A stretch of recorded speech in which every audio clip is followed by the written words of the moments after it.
G'day guys, and welcome to the first Oak Barrel After Hours live stream for 2020.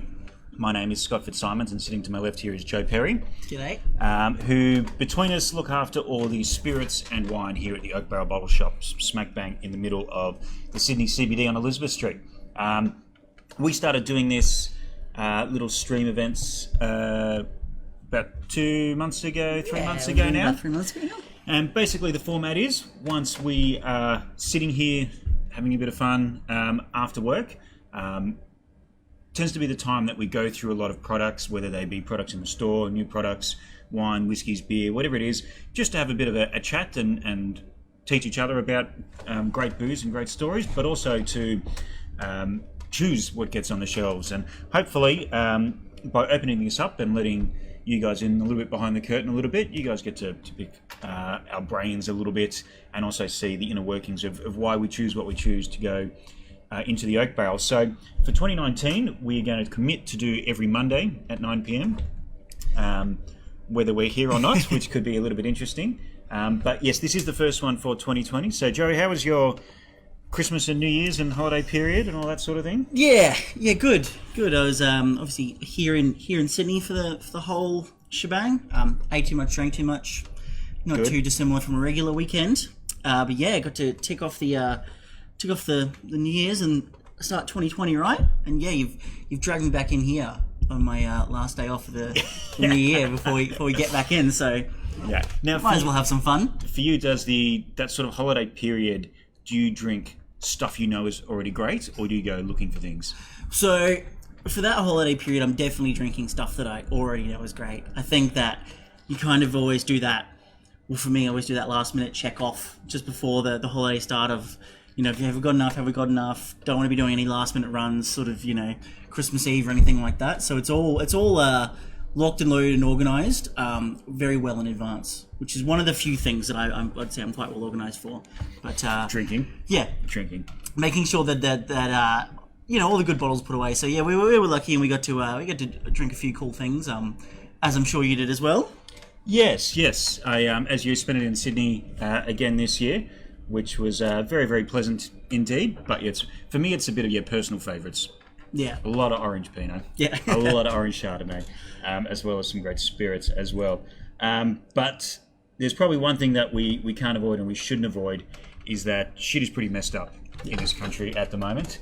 And it was something we've spoken about at the start or at the finish of each live stream. And in fact, each tasting that we've run in the tasting room here for the last sort of 6 months about the drought in rural Australia.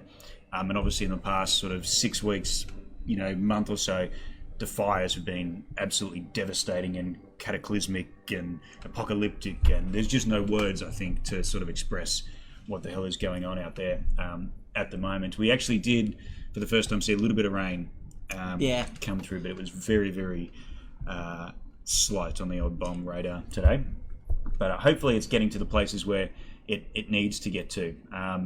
But it doesn't detract from the fact that just the utter devastation that's already happened. And if there is one sort of positive thing to come out of it in any way, shape or form, it's just the way that everyone's rallied around each other, be they Australians or all around the world.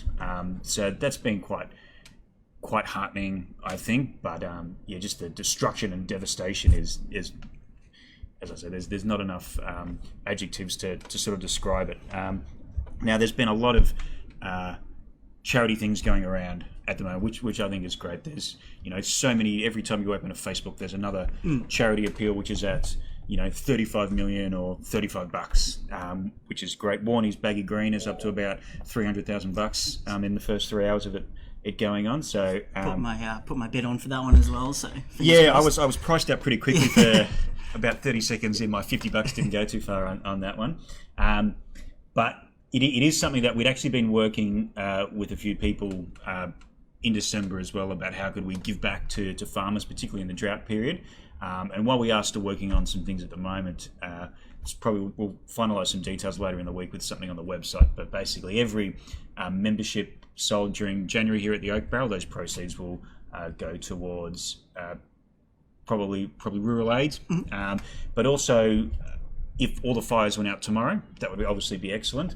But that's not the end of what's going on, because the drought will still be there, and the farmers who dealing with the grains and the fruit that make our drinks, but who provide the food for everything we eat, they're going to need support over the next 12 months, not just the next 12 days or 12 weeks. So every membership sold proceeds of that will go towards charities this year, but we will announce that properly in the next couple of days. With exactly what's going on there.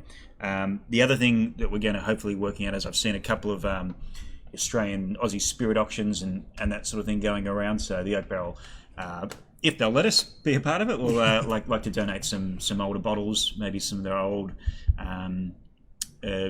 exclusive barrels and things that we've done in the past. That you can't buy anymore, that we've got a few in the archive, and maybe a few tastings experience and that sort of stuff. So working with them as well. But yeah, pretty average time, and it's not. It doesn't feel quite like other New Year's Eves and coming into new things, unfortunately. No, I don't think it does. I mean, even if you're like us, who maybe isn't out there in the thick of anything like that, that it still has that feeling behind it that friends and family and all that sort of thing are out that way. So yeah, I think and work colleagues, and suppliers, yeah. But look, we're not going to sit on it, because there's plenty more said about it by people who know far better than us and are in the thick of it at the moment. So we are going to get into some wine and whiskey. So the format of tonight is going to be, we're going to drink some wine first, I think, go into that. Yeah, we'll drink some good wine. Drink some good wine, and then later on tonight, I thought New Year, new beginnings, new make spirit. Let's take a look at new make spirit and whiskey and what that actually means. So, a quick one to say g'day to Michael Leyland and to Lee Atwood. Thank you for tuning in. If you've got any questions, anyone throughout the stream, please chime in on the Facebook there. Kathleen Davies as well. And just to sort of wrap up what we were just saying, I know Lee from Atwoods, down in Yakandandra, I don't think the fires got quite as close there. They were sort of getting close to Beechworth, but pretty apocalyptic scenes down there. And Kathleen Davies, who the fairy godmother of all Australian distilleries, I think, who I'm sure her phone has been off the hook the last couple of days, so it's good to say good day to you.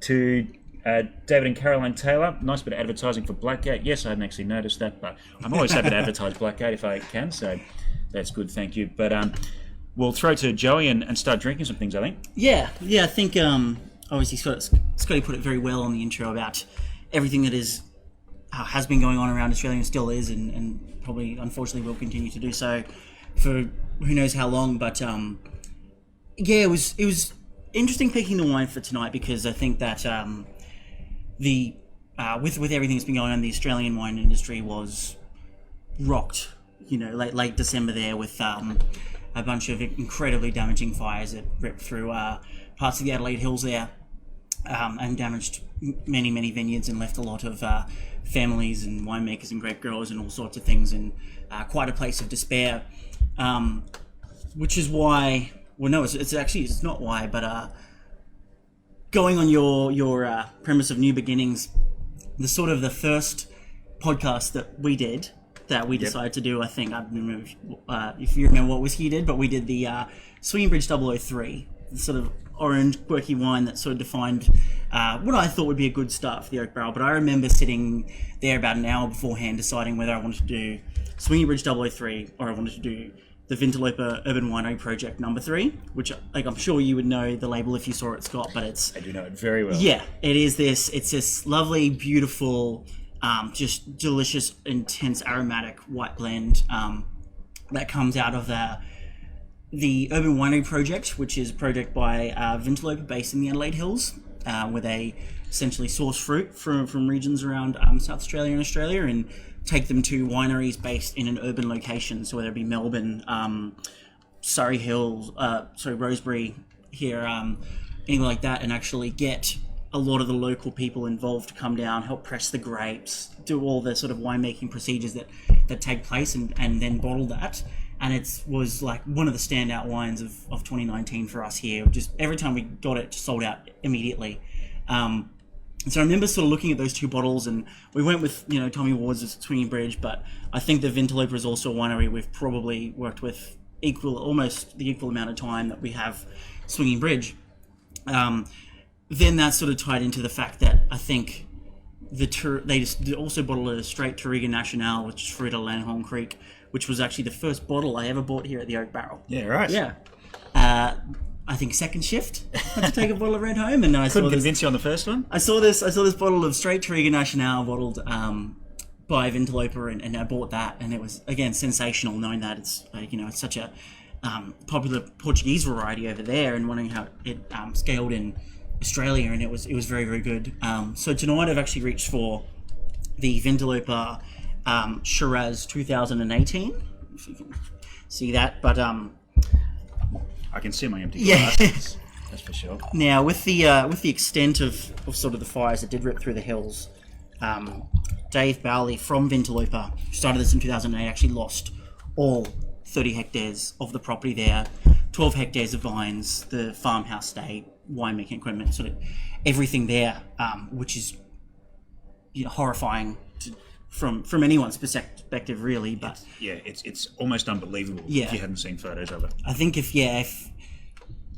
perspective wise, losing something like that is like at least 5 years of work, many more to get back to where you started from. But you obviously need to start from the bottom and go up.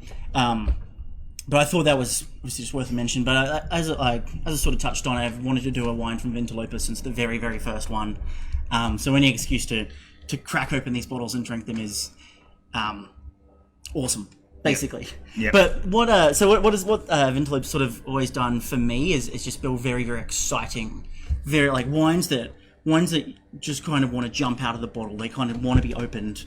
They just want to be consumed. With the Urban Winery project, with their white blends, they do some amazing Pinot Gris, Rosé, and the best thing I think on the outside of this bottle, which you won't be able to see here, but in the sort of the blurb or the tasting notes, it says, "Not the Shiraz your dad drinks," which kind of sums it up for me. I think it's like, if we know those huge, big Barossa Shirazes from back in the day, it's kind of the complete opposite. It's cool climate, high altitude, Adelaide Hills Shiraz, which to me just kind of takes my mind back to the wines that I learnt wine on in the Northern Rhone, and those really lovely, elegant, but still powerful, spicy drops there.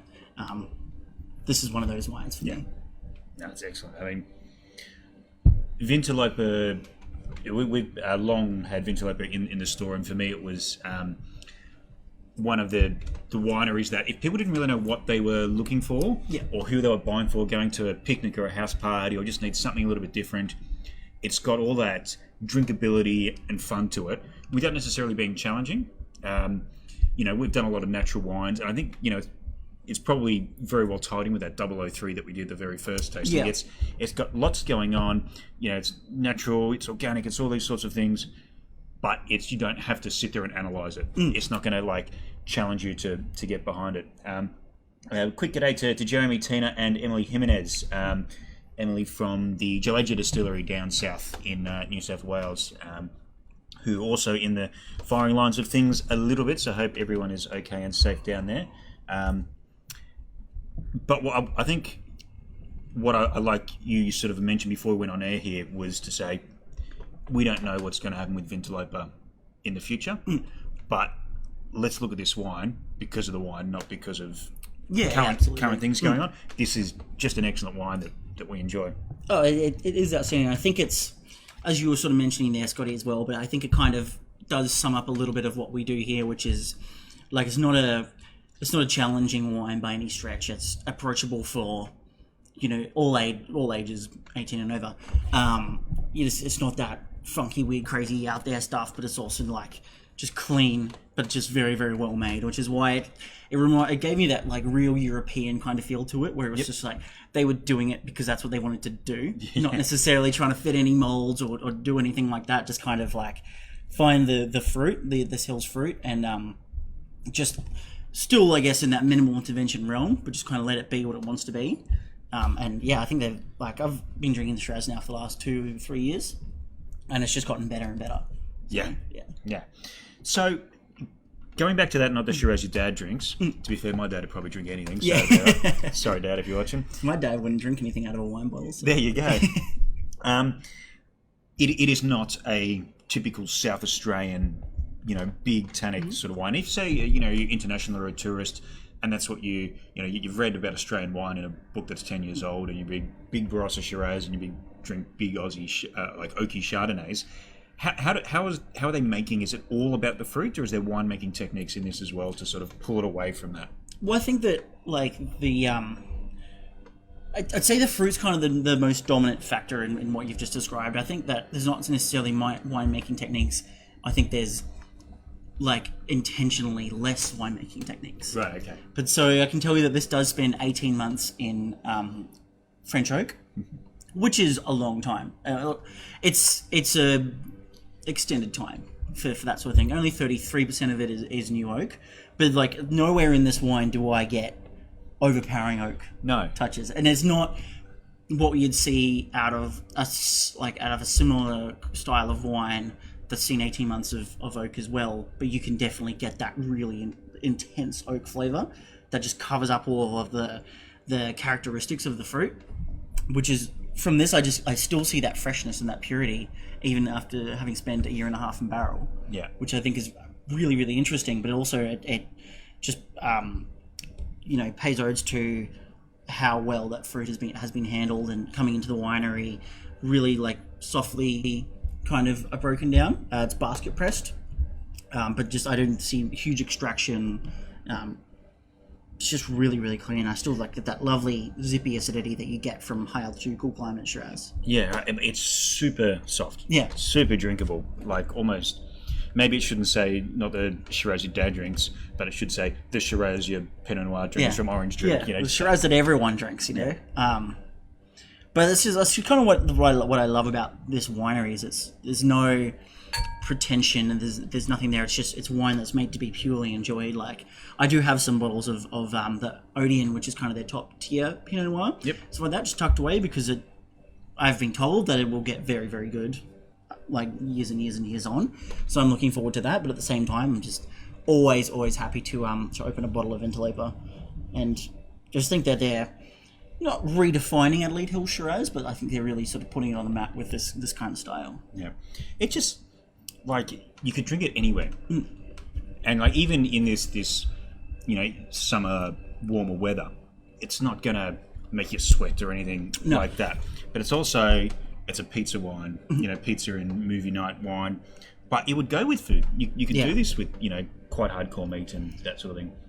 It's not one of those wines that you just feel tired after a glass. No, God knows there's a lot of those wines out there. Some of them been on the show. You just sit there and just go, okay, yeah, right. I tried that. It's like I'm glad there's 6 of us because we can all have a glass each, and then we'll move on to some Riesling or something like that. But yeah, I love it. I love the vibrancy towards it, and I think the whole ethos of the brand and the winery, it just does great things. We've also got the Urban Winery Project number 7 here, which also commissions a local artist to do all the labels. They've done 7 different ones now. Number 3 we mentioned earlier, which is a Shiraz Lagrange blend. So Lagrange being sourced from Langhorne Creek, but again, like the Touriga Nacional, just wanting to like take and see what those varieties will do. And I've sort of mentioned Ricatera Farms and Ash Ratcliffe previous times on this podcast, and how I think that they're really pioneering these varietals into wines that we're going to drink every day. And yeah, I think that's really, really cool. But they took that fruit from down there and moved it up to 3 Blue Ducks down in Rosebery next to Archie Rose, which I'm sure we know very well. In the cannery over there? In the cannery, yeah.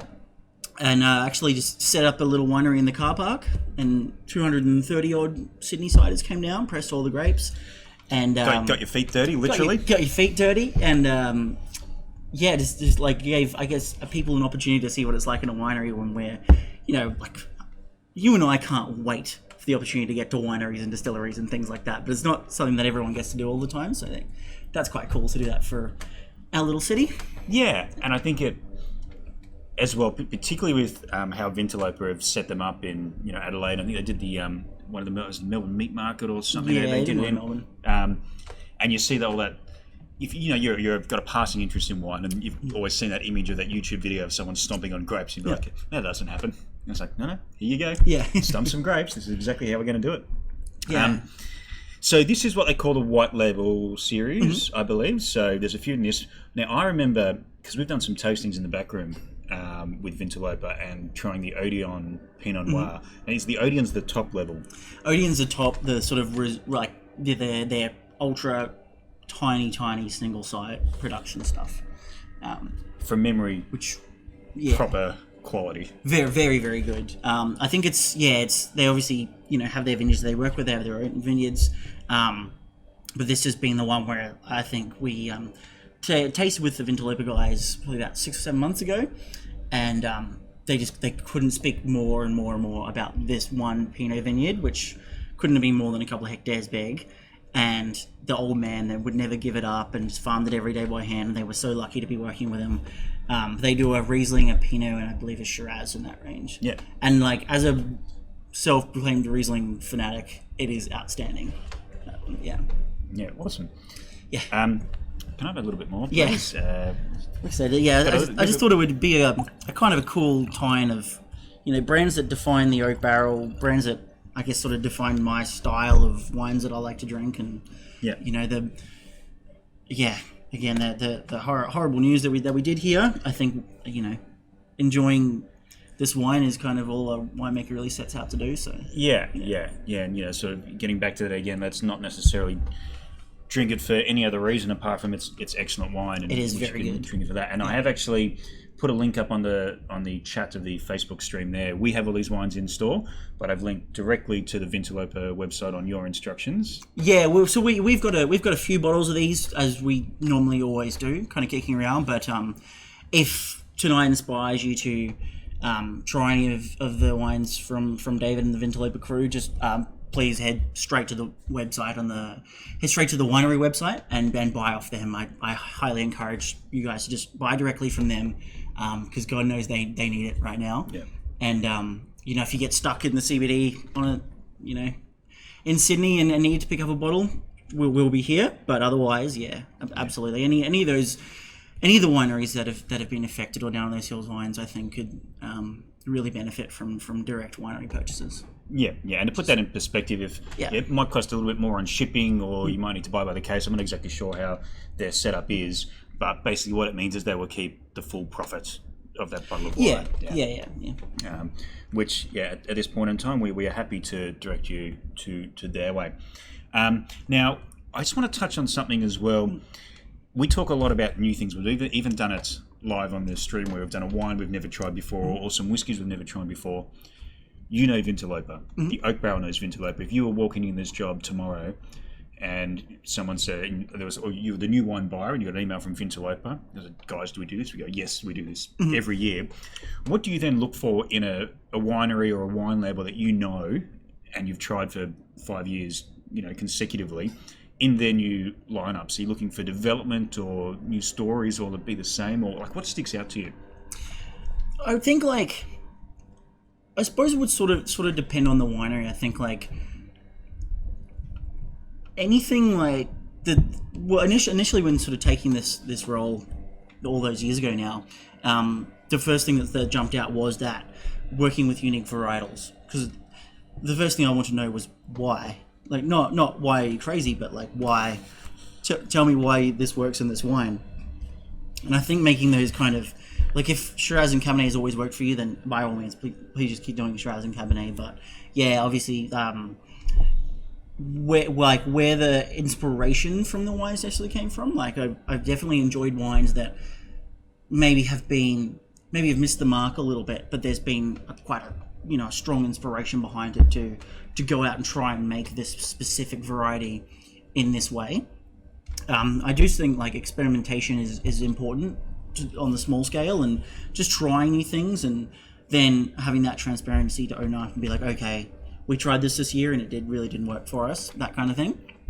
But I think, and knowing the guys at Vinteloper and Mike down in Exeter there, who's not far from it all either, who distributes them up here, they're really hands-on. They just want to get involved.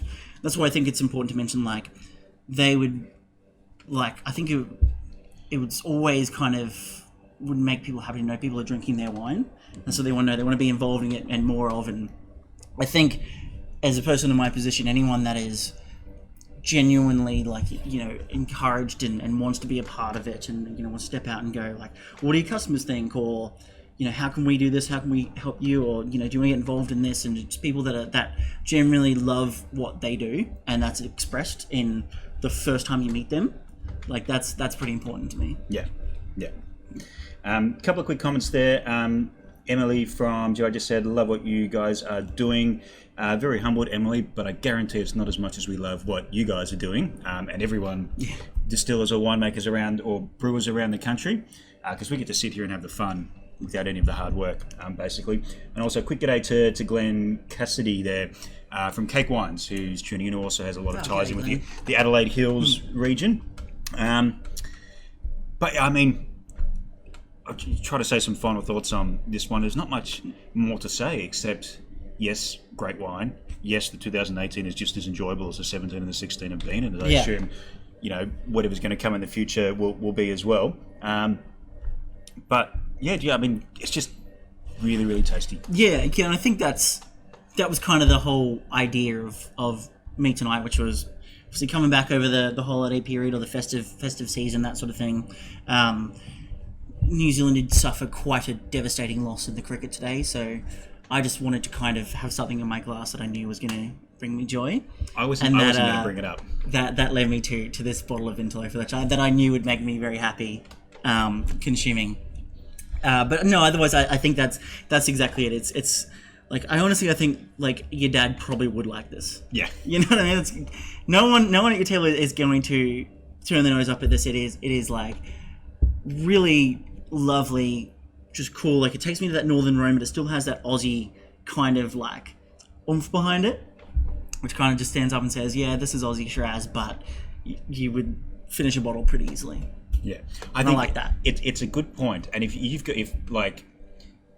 potentially not our fathers, but if you've got a father who is a big wine drinker and only sticks with big Barossa Shiraz and only Cote de Rhone from certain vintages, and Burgundy's $100 plus, you could sneak this in, and it's like it won't jump out as a $3,000 bottle of wine, but it won't also register as a $30 bottle of wine. I think the quality's there. And I think like I said, you can open it, consume it now, but I don't see this going anywhere but up in the next 4 to 5 to 10 years. Yeah, really, with just how structured it is. Like the acid is definitely prominent. That dark fruit really jumps out as well. It's still with that lovely cassis kind of spice to it. Because of that oak, I'm like not really getting much of it all, which isn't necessarily a bad thing. I read 18 months on oak, and I'm thinking, okay, here we go. Like it's gonna have that big rounded kind of edge towards it, but this has actually got like a lot of prettiness towards it. Yeah, I mean, your wine palate's a bit more trained than my is, but I'm actually getting a huge amount of acid. Yes, it's there, but for me, it's all fruit right at the moment. So I'd be fascinated. I mean, unless we buy them ourselves and put them away, we're not going to have any. But to see this in a couple of years' time, to see just how this develops and see whether it's just juicy. Yeah, it's got that real mouth-watering characteristic towards it. Definitely. Super cool. All right, well, we might wrap that one up for wine. We can come back to it, afterwards if we want. We've got a couple of things spirit-wise to get through.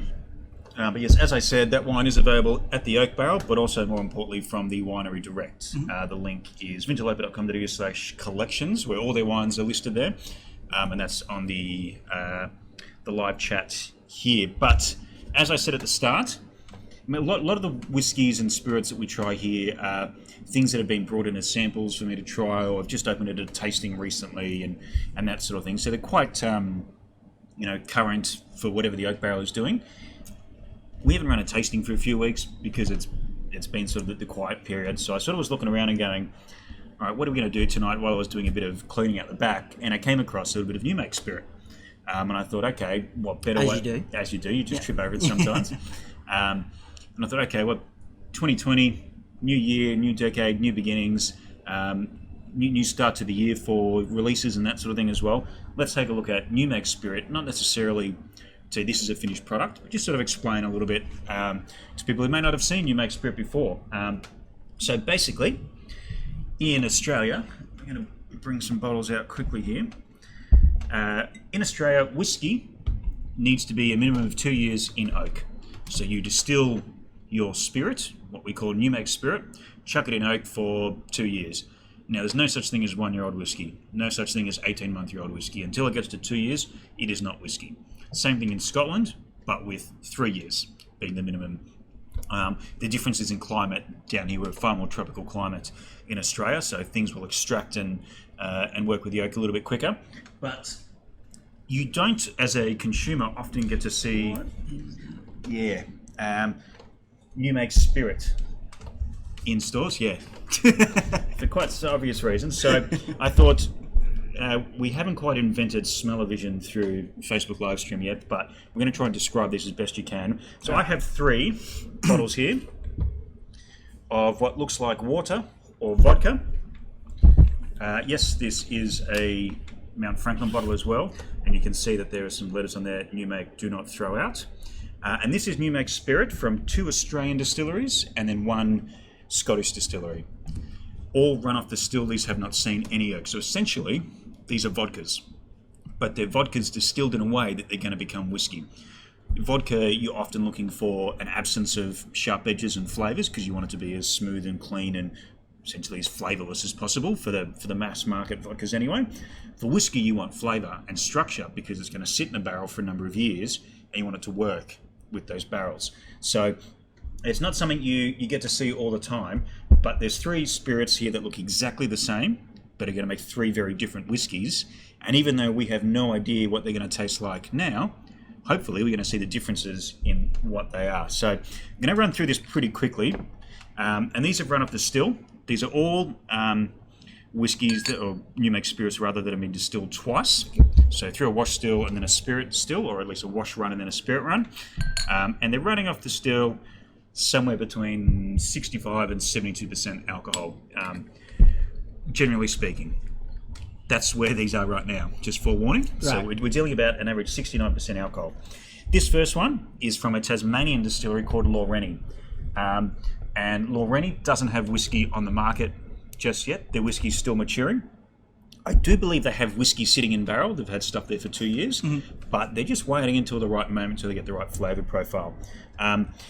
Grow all their own barley on site, but I think perhaps the key thing here is the head distiller is a bloke called Joe Dinsmore, who many in the whiskey industry will be familiar with. He started at Lark, came up and was the first head distiller at Archie Rose, just up in Sydney here, and then went back to Lark before he was poached by Lawrenny to sort of start them up from scratch. And very much I see Joe's fingerprints on everything that I've tried from Lawrenny, be it their gins and their vodkas or indeed their New Make. And for me, one of what Joe loves and what he's very good at is making very precise, clean spirits. I mean, you look at, the Archie Rose gin, for example. The very first releases were very, very clean, very precise.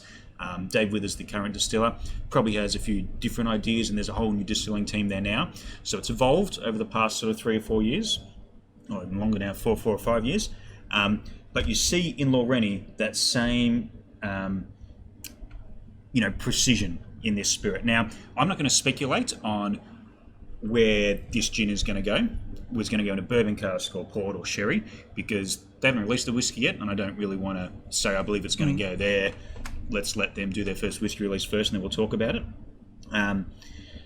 But this bottle, actually, the way we got our hands on this bottle was during our annual Tim Duckett tasting 2 nights before the whiskey fair. Yep. Tim Duckett, who does Heartwood and Tasmanian Independent Bottlers, every year he comes up and does what he calls Trails Through Tasmania, and as well as some of his own products.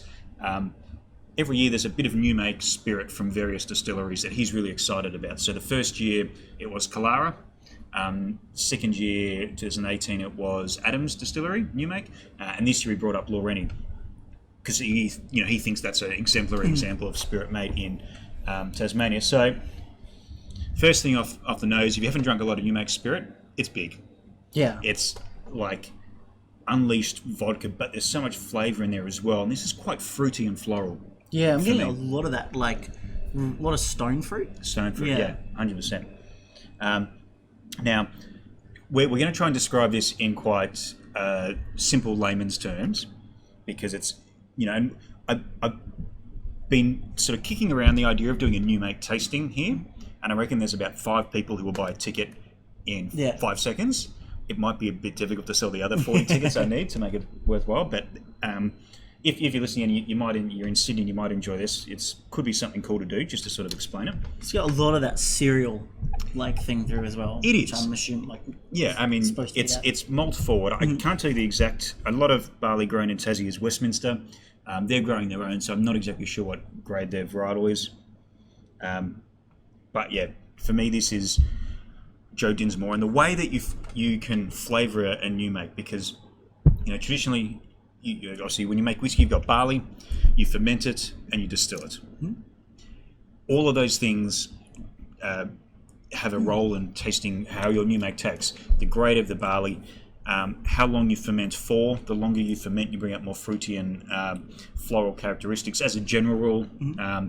Where you ferment, obviously the temperatures plays a difference, the type of yeast you're using, all these things will have a different sort of aspect on things.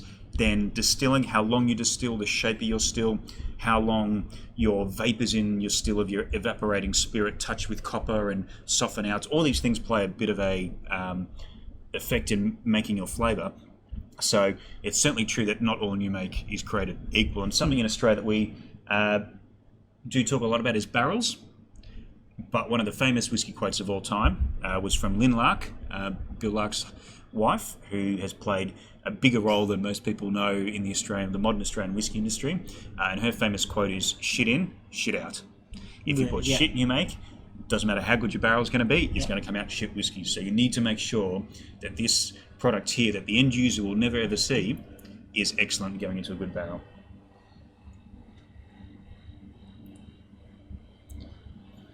Side-by-side comparisons would be wonderful in an ideal world, new make versus the finished product. From Kathleen Davies. Yes, I think it would be lots of fun. It's quite dangerous to serve people 6 new make spirits at 70%. So now there's not a lot of new make. There is a few new makes on the market. I know we've got a couple in store. Archie Rose do a new make. Their 6 malt new make. Crafty at Capetier at Craftworks Distillery does his new make spirit. We've got people like Manly who make a White Dog, which is it's like a moonshine. It's essentially a new make spirit, but it's designed to be drunk now. So is there the retail demand for new make spirit? No, definitely not. It's one of those things as well. There's a big movement now for people buying empty barrels, small barrels, and maturing spirits at home by themselves. It's very expensive to go out and buy six bottles of new make. 6 bottles of new make spirit at $100 a pop to fill your 5-litre barrel. But that's probably a conversation for a different time. So we're moving on to now, just while we have that fresh in our memories, another new make spirit from a Victorian distillery called Chief Son, which it was brought up again for a tasting that the Macintosh clan held last year. Now, this is a little bit different because Chief Son, quite an unusual distillery, they mature everything in 100-litre French oak sherry barrels. So, but they have 3 distinct expressions, and they're all about the difference in the spirit. Now, if you go to Scotland, you go to Glenmorangie, for example, and you will get all these different wood finishes, and no one's talking necessarily about the spirit, unless there's some limited releases. But in this case, they don't talk about the barrels; they only talk about the spirit, and that's because, they get it. Their wash, their beer, essentially brewed by a local craft brewery down in the Mornington Peninsula there, and they're all to different specifications, using beer grade specialty malts, which are expensive. They don't yield as much alcohol as distilling malts do, but they give completely different flavours. So this, for me, while the Lorraine was a very typical, let's get those, floral flavours, barrel's going to work with a few things. This has been designed with, yeast and malts in mind. That's quite heavy. So this is the standard. And the one thing you notice about this and why we're doing this second is they use a little bit of malt from Scotland, which is peated, called Baird's malt. And that's just to give it structure. And even on the nose. See it on the nose, yeah. For me, I get it on the finish, but going straight after that. And these are 2 things that look exactly the same and smell completely different. Now, as I said, I'm not going to speculate about how the what Loreni's whiskey is eventually going to look like and what cask they're using. They're using a few different types of casks, so I'll let that out. But this is quite obviously a spirit with a bit of bulk that's going to sit in the Australian tropical climate where it gets hot and cold very quickly, and the sherry casks are going to yell and scream at the spirit. It's got enough flavour in it to fight back and add to what the cask's giving it, rather than just like falling over and letting it trample across it. Lee Atwood, our wild ride from the Backwoods Distillery, Atwood, Yakandanda, Backwoods. You guys have got to seriously figure this out. Their wild rye is new make, so that's a similar sort of thing. Talking to the Manly North Fort White Dog Spirit and the Archie Rose White Rye, their specific moonshiny white spirit designed to be in cocktails with drunk neat. The wild rye from Yakandanda is essentially their new make, but cut down a little bit. In fact, I do have a bottle of that out the back. But let's say we're talking about malt. We're getting away. Can I throw you under the bus a little bit here? Yeah. If you were to take out barrels as the variable and just have the one barrel, I guess, virgin oak or whatever it would be, if you look at these two that you've already poured here and you got peaty, spicy, really earthy, lots of that saline, lots of that kind of like cooked mushroom thing, and then you have lovely red fruits, floral, very tropical guava-y kind of nose on the that's gone away, that one. What happens to those flavours when they go into a barrel and age to the point where they are considered whiskey? You don't know. So it's just a trial shot in and the error. dark. Yeah. Right. I mean, you can take a rough guess. If you've got a very light, floral, gentle spirit and throw it in a cask that's still dripping wet with a fortified wine of some sort, you're going to get a very alcoholic version of that wine. You take a big, meaty, smoky, earthy new make and throw it into a barrel that might have been used 3 or 4 times before for whiskey, and you're going to get an aged version of that. Right. So they're the extremes. Outside of that, it's really a bit of trial and error. And it's one of those things. We have 25 years in the modern whiskey industry of history behind us. Old staples like Bakery Hill only celebrate 20 years. It's a long time, but it's only 20 years. Whereas you look at Scotland and they've got 200 years behind them. And so just by laws of averages, they know exactly what's going to happen. One of my favourite examples is Lefroy New Make Spirit, which I like Lefroy. Most people who like their peated whiskies like Lefroy. I don't like their New Make Spirit. Right. It's rubbery, it's intense, it's not pleasant. But they know that after about 1.5 years, 2 years, those heavier, unpleasant flavours have died off, but given the structure to keep moving forward.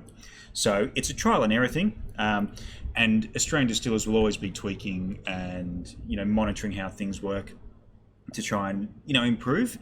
But each cask is different as well. Each stave of wood has slightly different graining and that sort of thing. So there are averages. And you can sort of play to strengths. If you play that earthy character, you're going to bring out potentially more spice in a sherry cask. But then you have to think about, are we using American oak or French oak or Spanish oak or Hungarian oak or Russian oak, or all these different things that are used to make whiskey, and how the graining and the inherent where that tree was planted on top of what was put in it and where it's gone, and then it's come to Australia. Has it been broken down? Has it been used for wine for a little bit and then given back? All these things are going to play a little part. So particularly you see it on bigger distilleries. There's a bit of an average you can go on, but you see it in smaller distilleries, and you walk around, there might be 100, 200 barrels in the warehouse, and there's 2 barrels that were meant to be the same spec, bought in the same day, filled on the same day from the same spirit, and they taste like completely different things. Yeah. So can you get excited about new make? I do. Yeah, right. I do. I think it's still a niche excitement level, and Not to be like, oh my god, this distillery's new make is so good, I can't wait for their whiskey. Yes, yeah, I think so, because you see your purity, or you see, and different things that you have seen in other things sometimes. So I'm very lucky to have been in the very rare position of trying Springbank new make, and there was the Mars Distillery in Japan a few years ago. Opened a new distillery down south in Japan called the Tanuki Distillery, and their stills are very short and squat, and very descending line arms with worm tubs as condensers. And they put out a bit of new make spirit. It'd been running for about 6 months, and it tasted like Springbank. And like you sort of thought, holy shit, like these guys are doing something a little bit different. Maybe the years of Hanyu and Karazawa and those sorts of things are not dead in Japanese whiskey. So I think you have to be the 1%, and you need a few reference points. So I'm lucky enough, I've tried a bit of new make in my time, and visited many distilleries in Australia and around the world to sort of know, okay, certainly that is smoky. And you don't often get to do this. No. If you visit a distillery, you'll try their new make and you go, okay, and you're trying to remember back to whatever you had previously. This is a little bit different. It's going off out of these two, I think I quite enjoy drinking this. I don't particularly enjoy drinking that. I think if I know the style of whiskey that I like, I want to see that as a whiskey, because this is cool.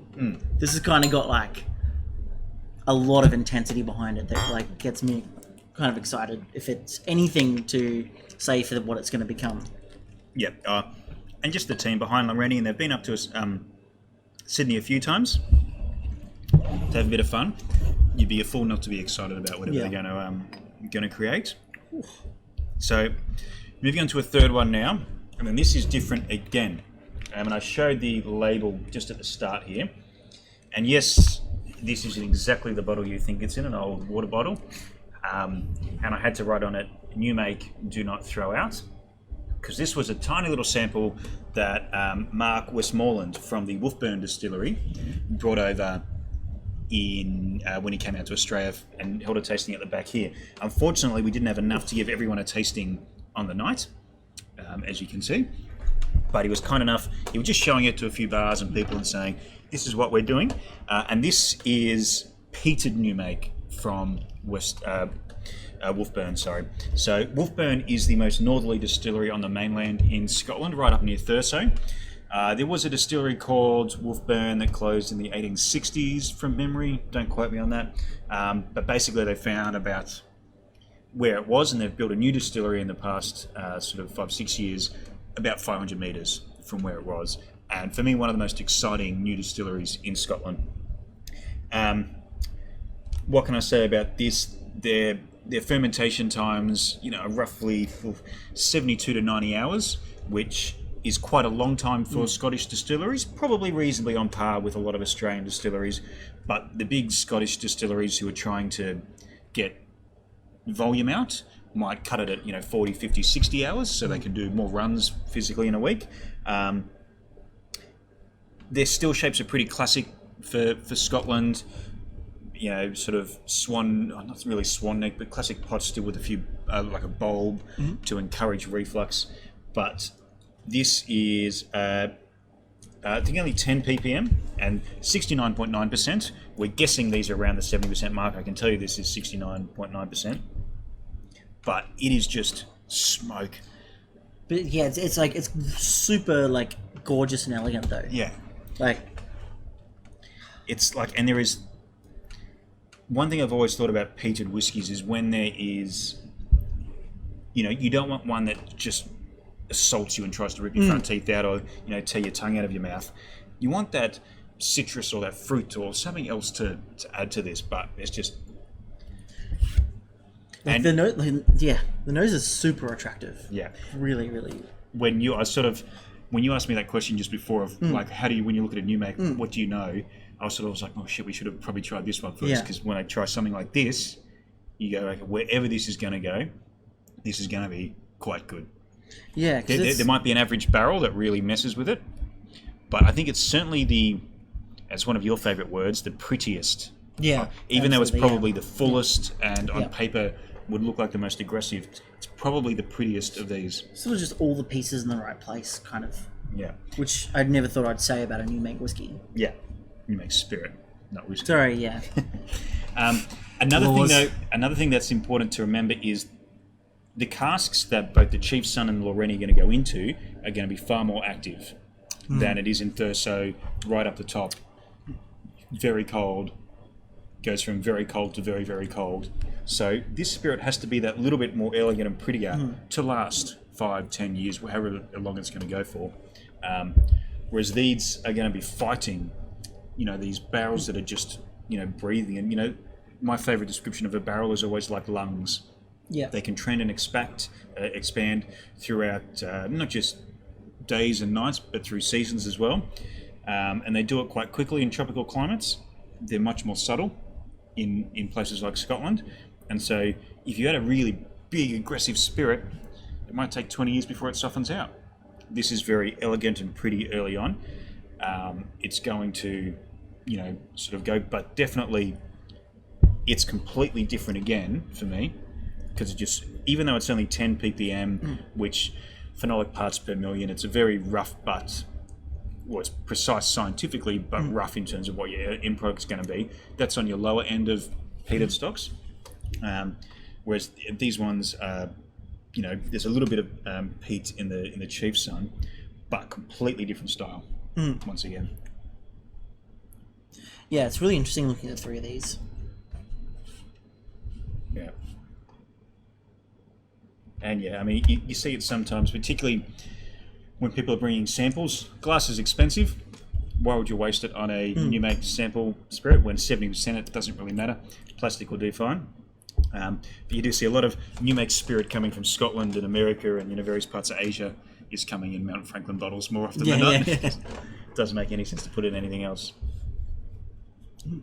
So yeah, I mean, if you're listening and or watching and you haven't had new make spirit before, hopefully that gives a bit of an overview about where whiskey comes from. All the colour from whiskey comes from the barrel, so that's why there's no colour in any of these at the moment, because I haven't seen any time in a barrel. And just like all the spirits we try here, these will be sitting underneath the front counter or out the back. So come and say good day at any point, and if we haven't polished them off ourselves, more than happy to give you a bit of a nose and a sample, just to sort of get your head around it. Because it is quite hard sometimes. You talk about new make spirit, and when you're hosting an event, new make spirit and the barley type and the yeast strain and the fermentation time and what the shape of the still does. And you can sort of see, okay, that's how it's meant to work, but what does that mean in real time? Well, actually, sorry, I don't have new make spirit to show you because they don't release it. They wait for it to become whiskey. But when you have these sort of samples left over, it's quite fascinating to see sometimes. So if you do find yourself in the area, come and say g'day. Now, would you like to try an actual whiskey? I don't know after tasting these.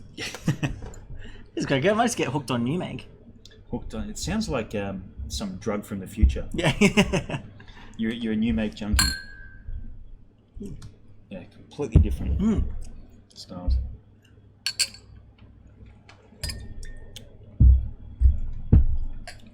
Yeah, and I thought, bit of fun, but we better do a whiskey as such. Proper whiskey. And if you are visiting distillery, certainly have that conversation with the distiller or whoever's there, because inherently the decisions they make in their wash and in their spirit creation and distillation, you'll see them not just after 2 years or however long it takes to whiskey become whiskey, but you'll see it in the new make as well. And so if you can manage to snab a quick taste of stuff, that will be very good. But this is now a whiskey that is, we can call a whiskey because it's a 12-year-old whiskey from an Islay distillery called Ardbeg, bottled by an independent bottler called North Star. Now, we've done a few North Stars, or at least one North Star on After Hours before, because we love Ian Croucher and what he does. And I sort of thought, if we're doing, new makes and new beginnings, let's then go into something quite special after this. And independent bottlers are essentially, you have what we call official bottlings. So if you're Ardbeg, you can go out and buy the Ardbeg 10 or the Ardbeg Ugadal or the Ardbeg Corrie Vrecken or Aneo, whatever you want. And that's distilled by Ardbeg, single malt, released by them. There's a concept called independent bottlers, and the oak barrel is included in that. People who go out and buy barrels of whiskey, whether from the distilleries direct or from whiskey brokers or wherever they find them, and bottle them themselves under their own labels. Now, Ardbeg is a very proud brand. and a very protective brand. So we don't see too many Ardbegs out on the open market. So that's why this is quite rare. And it's also a $500-ish bottle because Ian Croucher, who runs the North Star Independent Bottler based out of Glasgow, paid current market rates for it. But one of my favourite distilleries, Ardbeg, one of my first distilleries I ever got into, peated or otherwise. And so it's always a great pleasure to go and try something that's unhinged, bound by what Ardbeg needs to be. This is 51.9% alcohol, so natural cask strength. Oh, it's good. I probably shouldn't have said the price because when you say a number, you sort of, that's where I expect this to be. But this is just a really great little whiskey. Would you say this is Ardbeg-like? Yeah, I would. But super like tame. It is, but it's also got a higher ABV, which sometimes can hide peat and phenolic notes. Lots of citrus, lots of salt. Yeah, which is classic Ardbeg. Yeah. In fact, speaking of new make spirits, Ardbeg's undergoing a big expansion, or has been the last 2 years, like new still houses and bigger malt storage to physically hold malt and warehouses and that sort of thing. And they're putting new stills in, and the Ardbeg stills have something called a purifier pipe, which is basically you've got this is your still neck, you've got your you wash your beer down the bottom and you heat from the top and you distill, and your vapors come up the top and they run out your line arm into your barrel. Now, the Ardbeg stills, or the spirit stills, have what they call little purifier pipes. So they capture some of the vapors that don't go down the big line arm into a barrel, go down the little purifier pipes back into the bottom of the still and go again. Yeah. So there's more copper contact and interaction, getting a lighter, fruitier flavour. Interesting. So the new stills they've built, they've made sure to put very similar purifier pipes on them to keep that fruity character still going. Which is, when you talk about Ardbeg, you don't necessarily talk about fruit. It's not the first thing that comes to mind, but that's something that you may not see in the end product straight away, but you do see it in the new make. But when you're an independent bottler, you're not bound to what people expect any distillery needs to be. So if you fall in love with a cask, you can release it as is. So this is an ex-bourbon cask. This is delicious. It's very, very good. A refill hogshead. And 332 bottles of this came out. So I'm just going to read the tasting notes that Ian Croucher wrote. And he likes to have a bit of fun with his tasting notes. He's not too serious of a bloke. But pungent peat and pineapple on the nose. Definitely the pineapple, or tropical sorts of fruits. Yeah. Palate, salt to smoke, black cherry tobacco. And the finish is there such a thing as sweet gunpowder? And Ian Croucher, yes, I think there is. Yeah. I like that.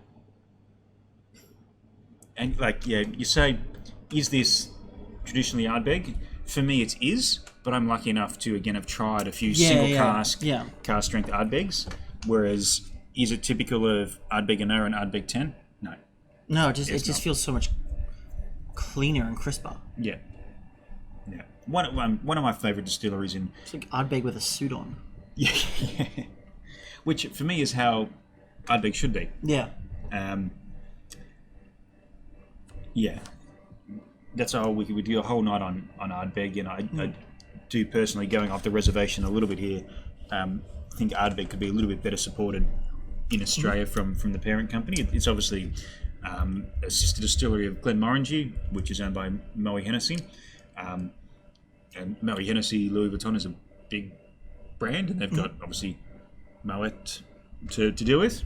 But I think there could be a little bit more love for Ardbeg in the country, because celebrating these sorts of barrels and releases is very, very special. Yeah, this is amazing. It should be now the point that I tell you, yes, it's going to cost you $500 to take a bottle of this away. I'll keep this safe over here. Yeah. If you come back to the Oak Barrel, you're more likely to get a sample of New Make Spirit than that one, I reckon, after tonight. But yeah, I mean, there's almost like a crisp maltiness to it, like almost a sweet biscuity thing on the mid Yeah, palate. it's got kind of that toffee apple thing running through the middle of it, which is really fun. And the peak doesn't necessarily like jump out at any point. It kind of just sits there. Yeah. Noticeable, but just like making it very lovely and chewy. Incredibly lingering. Yeah. Incredibly Yeah, lingering. it just goes and goes and goes. Yeah. And like, yeah, I suppose, I mean, it's what, 52? Yeah, 51.9.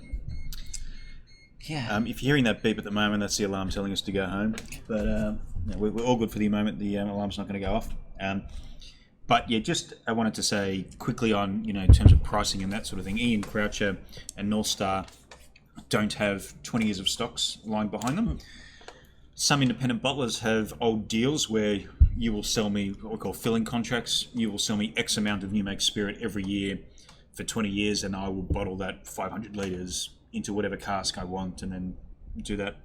He's going out on the open market buying off whiskey brokers and things. So inherently, there's a few distilleries that are very, very expensive. And we've seen some very small amounts of independent bottlings from distilleries like Ardbeg, Springbank, Macallan, who's another big one, Glenmorangie, almost non-existent at the moment. Brookladdock, another one from a certain era. And if you want to bottle that, release that cask independently, you're going to have to pay market value because every independent bottler and private whiskey club in the world is hunting them, and it just drives the prices up.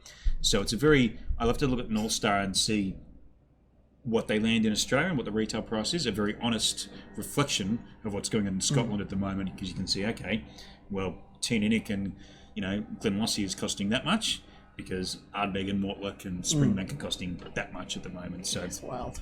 it's very very interesting.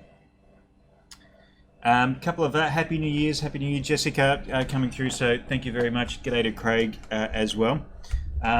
We have sort of reached the hour mark of our night.